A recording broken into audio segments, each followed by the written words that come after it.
This is my first time ever speaking in front of a crowd this big for a wonderful award, but thank you, Regina. I truly love and appreciate you so much for being here. First off, thank you to Ralph Lauren and Elle for putting together this incredible evening and for including me amongst so many transformative and inspiring women.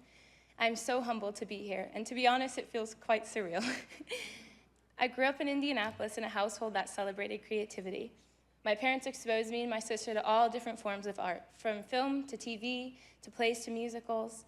And when I was 10, my parents took me to see the national tour of Greece at Cluj Memorial Hall.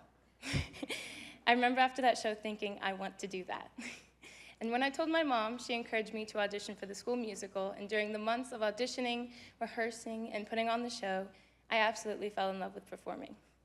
My parents never once hesitated helping me achieve my wildest dreams, and they didn't make them seem all that wild. Sorry.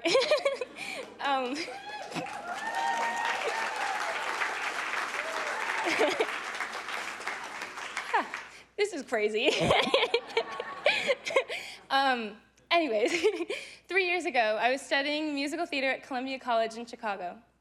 Shortly after graduating, I booked role in an Apple TV Plus show, clearly I'm nervous, guys, that turned out to change my whole life, Presumed Innocent.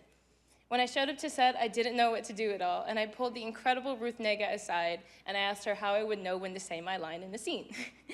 I felt completely in over my head, and that's when Anne Sawitsky, who directed the first 2 episodes and the finale of Presumed, mentioned I could come to set whenever I wanted. I jumped at the chance, and I came to set every day of that shoot, and I stood behind the monitors just watching and observing and learning. I followed the costume department around, I followed the grips and then the DP. I soaked up as much as I could so that the next set I walked onto, I'd be more prepared. And during shooting, I received an email asking to shoot a self-tape for a Paul Thomas Anderson project.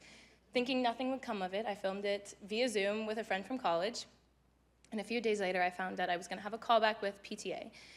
It was supposed to be kept under wraps, but then I saw Ruth and I knew I needed to confide in her and ask her for some advice. And she said exactly what I needed to hear. Ruth told me to show up as myself. Show them what you bring to the table, she said. Show them that you're ready to work.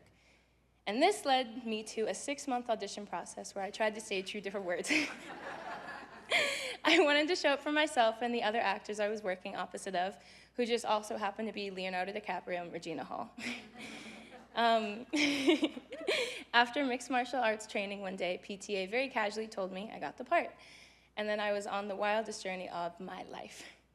My life has been marked by being inspired by strong women, from my grandmother to my grandma, from my mom to my sister, from Ruth, Regina to Tiana, so many others.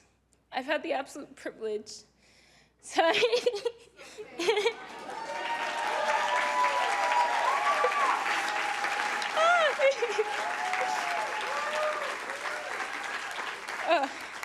This is crazy. Sorry, guys. I've had the absolute privilege of being surrounded by love, light, power, and sisterhood. It is wild to be 20 feet from so many actors I admire and whose work has immensely inspired me. Jennifer, Emily, Jessie, Renata, Rose, Tiana, Haley, Jamie, and Wumi. You're all incredible, and I'm so freaked out that my name is just listed alongside of yours. But anyways, congratulations to everybody, and thank you, Nina Garcia, Elle, Ralph Lauren, for this honor. I'm so grateful to be a woman in Hollywood. Thank you so much.